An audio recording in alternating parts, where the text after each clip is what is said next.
What's up guys, welcome to your 34th tutorial. In this tutorial I'm going to show you guys how to create a visual table with our multi-dimensional arrays that we made in our last tutorial.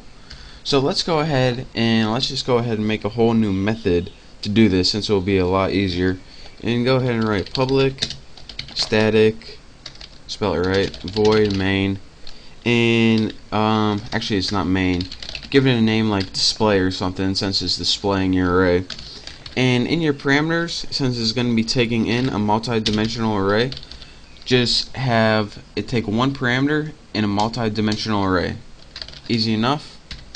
Now in the body of this display method, we're going to need to write two loops. One loop is going to loop through the rows, and one loop is going to loop through the columns. And actually the loop for the columns is going to be inside the loop for the rows.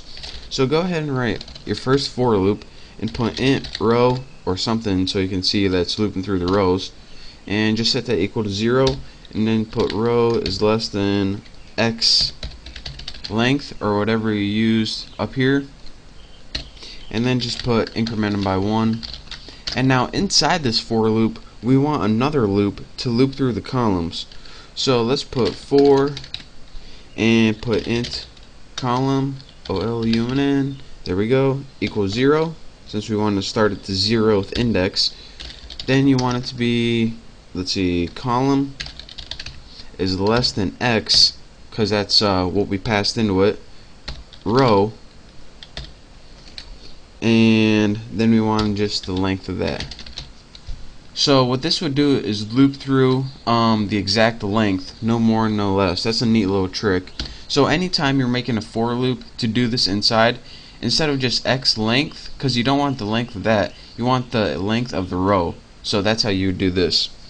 So and then just put increment by 1, COLUMN, can't spell column, there we go.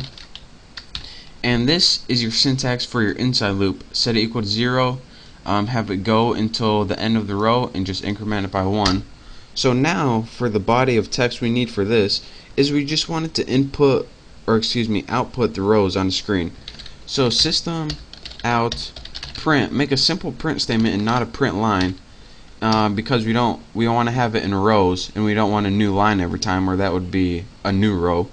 So let's go ahead and just print x row column. And what this is going to do is take the index of row, which is going to start at 0, and this is going to start at 0 every time, and this is going to print out our rows. And so let's just add a little spacer in between, a new tab, and this will just give us some space between our numbers. So now that we have another row, let's go ahead and just make a new line. So let's put system out print line. So here is the end. I forgot a semicolon right there. So here's what this method does. The first argument it takes is the row number, and the second argument it takes is the column number. It loops through, and what this does right here is it just prints a row. And what this does is when you get to the end of the row, it's going to move down a new line, so you print a new row. If I didn't have this, it would print everything all on one row, and I don't want that, so that's why I added this. So now we have a couple arrays, and we have a method to print out those arrays. Let's make sure I got my curly brackets in right. There we go. Should be good. So now I have arrays, a method to print out those arrays. Now let's actually call that method. So all we would do, let's make a print statement so we see what's going on. Print line, and just put something like, this is the first array. And to call this, what you would do is simply put display, since this is the name of our method, and you want to pass it an array. So let's go ahead and put first array, and again, you don't need, I spelled array with 3 R's, yes I did. And again, you don't need to put any number of elements, since it already knows. So next, let's just do our other one, system out print line, and then just write this is the second array, and then just display that too, not the splat, display second array. There we go. Should be good. So now let me run this, make sure it works, and I'll show you guys. And take note, in my first array there are 2 rows.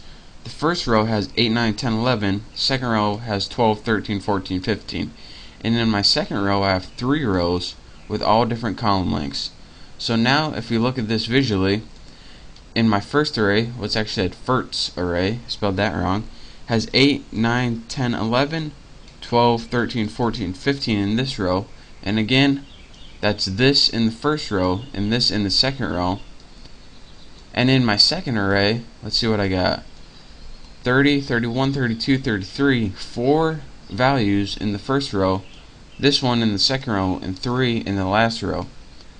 So again, that's 4, 1, and then 3. So that's how you print out visually your table in a multi-dimensional array. So let me explain to you guys one last time how this works, and hopefully this will clear some things up.